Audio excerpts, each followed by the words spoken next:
Welcome back to the 1990s, when the two most dominant news genres in Los Angeles, celebrity and crime, collided to make one super story. The brutal murder of Nicole Brown Simpson and Ron Goldman. And the main suspect, O.J. Simpson, a man who embodied the promise of Los Angeles. Everybody knew him. He was a Heisman Trophy winner at USC, NFL hero, and Hollywood superstar. So beloved, people would cheer him when he walked into restaurants. But all of that changed in 1994, starting with the bizarre slow-speed pursuit. O.J. in the backseat of a white Bronco, allegedly holding a gun to his head, followed by a parade of LAPD cop cars and a helicopter capturing it all from the sky. From there, what became known as the trial of the century, an 11-month spectacle that pitted O.J.'s highly paid all-star legal team, Johnnie Cochran and the famous "If it don't fit, you must acquit" line, against a floundering team of city prosecutors and a tarnished LAPD. Happening just 2 years after the LA riots and the acquittal of a group of white officers who were caught on camera beating up Rodney King, O.J. once again exposed the city's deep racial divisions and made a lasting, if not so flattering, impact on the city, the legal system, and the news business. O.J. Simpson dead today at the age of 76. Joining us now, NBC News senior investigative legal correspondent Cynthia McFadden. She covered the trial. Longtime columnist for the Los Angeles Times, Pat Morrison. She covered L.A. during the time in the civil trial. And co-founder of Los Angeles News Service and one of the journalists who followed the Bronco chase from the sky, Marika Girard. She just so happens to also be my mom. Ladies, welcome. Cynthia, I'm going to start with you. Why does this story still loom so large in our minds? You know, part of it was because the people who were alive at the time participated. 95 million people watched television, watched that Bronco chase. And then, because Lance Ito decided that cameras were allowed in the courtroom, everyone got to play along. I mean, people followed the trial. People would discuss the testimony of that day at dinner. It became a sort of embedded in the culture. And I think in addition to celebrity and crime, you can add money and power and race in that courtroom. And I think we still feel the legacy of all of it today. What is O.J.'s legacy?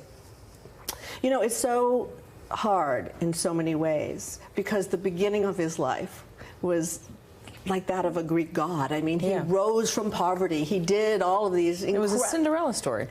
Yeah, and Cinderella, it didn't turn out so well. And you know, I've said over the day to day, being acquitted is not the same thing as being free. O.J. Simpson was never free after that verdict, and his life spiraled downhill afterwards. It did change him fundamentally. It changed Los Angeles. Mom, you covered it from the sky. Talk to me about what it was like to have these two storylines collide. Cynthia will say it's 3 or 4, but you know, you covered celebrity, you covered crime, then all of a sudden happening right in front of your eyes is O.J. Simpson leading the LAPD on a slow-speed pursuit. It was surreal, is the best I can put it. Like you said, it was the collision of both a crime story and a celebrity story, which had really never happened before. And we were right there on top of it, and we had the eyes basically of the world on us at that time. It was amazing. When you looked out, and again, you were hanging out of a helicopter, looking through a viewfinder, watching. You guys were the first one to find O.J. on this slow-speed pursuit. What struck you as you were witnessing this? What struck me at the beginning was just that it was happening at all. That it was such a slow pursuit, so we didn't really know what was going to happen. And then when so many people there was enough time for so many people to know what was happening and to go to overpasses and to drive by and scream, "Go O.J." And it became such a spectacle. It was, as I said, it was surreal.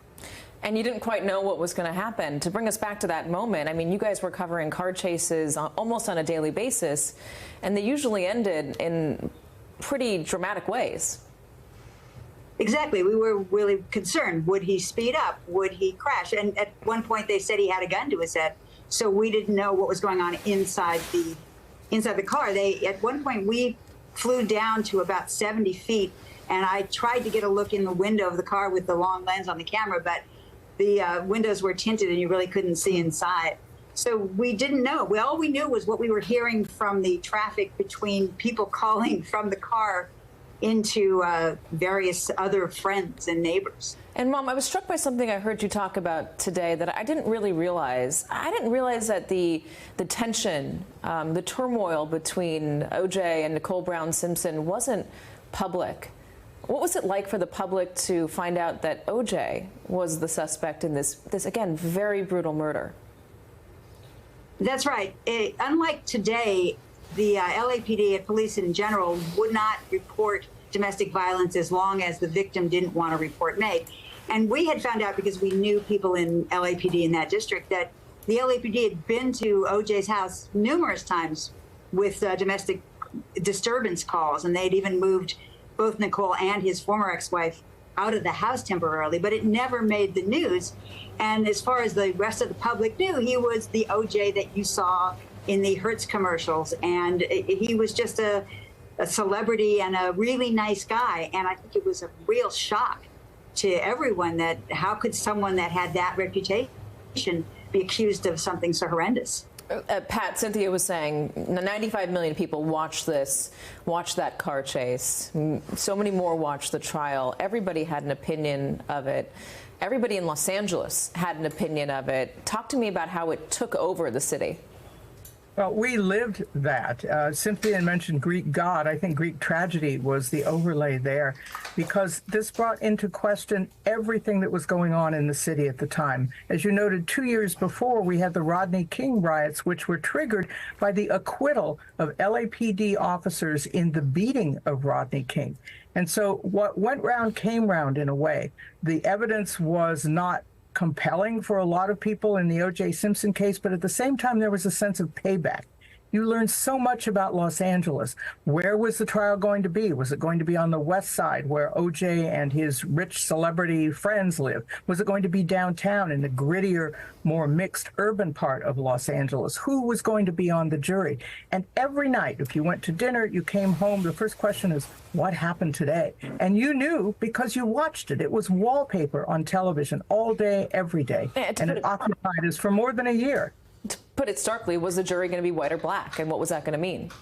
Exactly. And those choices made by the district attorney's office had a great deal, perhaps, in governing what the outcome of the trial was. And then subsequently, as you remember, we had the civil trial, where more evidence turned up, and O.J. was found liable for these murders and fined more than $30 million for killing Nicole and Ron. And the question of domestic abuse, as your mother says, was really off the books then. The cops called O.J. Simpson Juice. They knew him. They knew his house. He may have done some fundraisers, and all of a sudden, this was the man they were supposed to arrest. And so the reputation of the LAPD, which had taken a beating literally 2 years before, was now on the line again. And this time it wasn't going to happen again.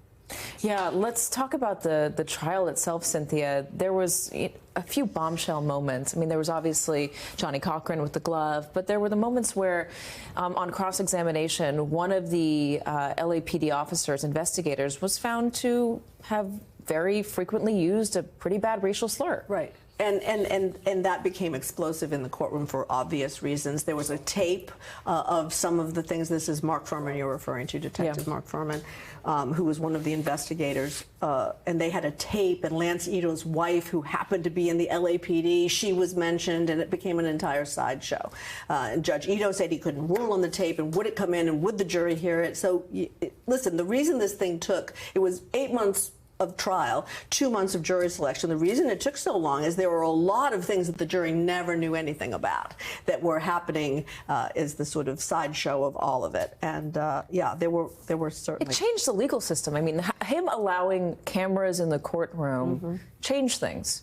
It did. And you know, Judge Ito, who, listen, there were enormous pressures brought to bear on everyone in that courtroom. Everybody came out of there changed. Everybody involved in the OJ saga in one way or another changed. Some of them not for the better. Yeah, and you know, in some ways, I'm a big believer in cameras in courtrooms. Why? Because I think it's a public trial, and I think it's important that the public get to see. And yet, I would be hard-pressed to say that in this particular trial, the way the participants behaved was definitely changed by the camera.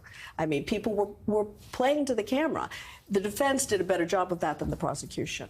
Let's talk about, Mom, the ways that it changed the media. What was this like? What was the media, what was the news business like before the O.J. chase and before the O.J. trial, and what was it like after? Well, right off the bat, when we first started covering pursuits, it was very unusual to break into programming to show a pursuit. And of course, now it's done all the time. And also, we had a difference between network TV and local TV. And the pursuit started during the local TV program, and it went to the network TV, and they actually moved over to the network. And also, everybody watched pretty much the same thing. They all watched either ABC, CBS, or NBC, maybe CNN, but there wasn't a lot of different places to get your news. And it was an event that everybody watched at the same time. So between that and then the trial, of course, was just insane, the amount of coverage that they had and how it became the only thing anybody was watching, it seemed like, at least in Los Angeles anyway. It really juiced the 24-hour news cycle. Yep. It juiced reality TV as news, making news somewhat more entertaining. It spawned an entire, I mean, we've had several docuseries around it as well. I mean, you can argue there's a straight line from the O.J. chase to the way that we covered the Trump campaign.